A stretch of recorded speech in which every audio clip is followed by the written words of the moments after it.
আমি আজকে কিছু কথা বলতে আসছি সরল সুজা গ্রামের একজন সাংবাদিক তাজু ভাইকে নিয়ে। তো আসলে উনাকে নিয়ে অনেক মানুষে অনেক ট্রল করেছে, উনার নিজের এলাকার মানুষও ট্রল করেছে। তো এখন দেখতে পারছেন আপনারা অবশ্যই উনার কি অবস্থা। অল্প কিছুদিনেই উনাকে ফেসবুকে ভাইরাল করে দিয়েছে, 7 8 দিন 10 দিনের ভিতরে প্রচুর পরিমাণ ভাইরাল। ওনার নাম বললেই ভাইরাল হয়ে যায় ভিডিও। তো কথাটা হলো, উনি যে সাংবাদিক আর উনির কথাবার্তা ঠিক মতন কথাবার্তা বলতে পারে না, কিন্তু দেখুন ওনার অবস্থা, ওনার ভিডিওগুলো ভাইরাল হয়ে গিয়েছে। আসল কথা হলো কি, ফেসবুকে চাইলে করতে পারে, আর আপনি চেষ্টা করলে 7 বছর 7 মাসেও করতে পারবেন না, ফেসবুকে যদি আপনাকে ভাইরাল না করে। তাহলে আমার কথাটা হলো এটাই, যে তাজু ভাইকে সারা বাংলাদেশের মানুষ চিনেছে এবং আরো কত কান্ট্রির কত দেশের মানুষে চিনেছে। সেটা তাজু ভাইয়ের পেজের ভিতরে ঢুকলে দেখা যাবে কোন কোন কান্ট্রি থেকে তাজু ভাইয়ের ভিডিওগুলো দেখেছে মানুষ।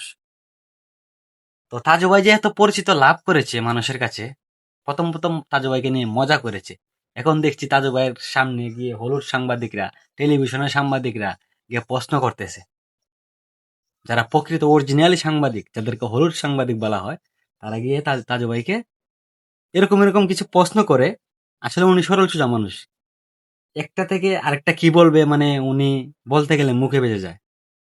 মানুষটা অনেক ভালো, ওনার ভিডিও দেখলে আমরা বুঝতে পারতেছি উনি কিরকম ধরনের মানুষ। তো উনার যে এলাকাটা, এই এলাকাটা কিন্তু কখনো কোনোদিন নামই শুনিনি আমি। আপনারা শুনেছেন কিনা কমেন্ট করে জানাবেন। আমি এটাই বলতে চাচ্ছি যে তাজু ভাই মানে এই যে তাজু ভাই যে পরিচিত লাভ করলো, নিজের এলাকাটা থেকে চিনালো তাজু ভাই, তে তাজু ভাইয়ের এলাকার মানুষদেরকে আমি বলবো, আপনারা পরিচিত হয়েছেন তাজু ভাইয়ের কারণে। আপনাদের এলাকা সারা বাংলাদেশের মানুষও চিনেছে, দেশের বাহিরের মানুষও চিনেছে।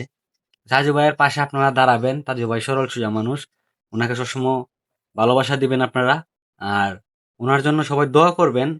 বলেছে, দেখলাম যে ওনার মা নাকি অন্ধ বুঝি, এরপরে ওনার বাচ্চা কাচ্চা, ওনার স্ত্রী নাই।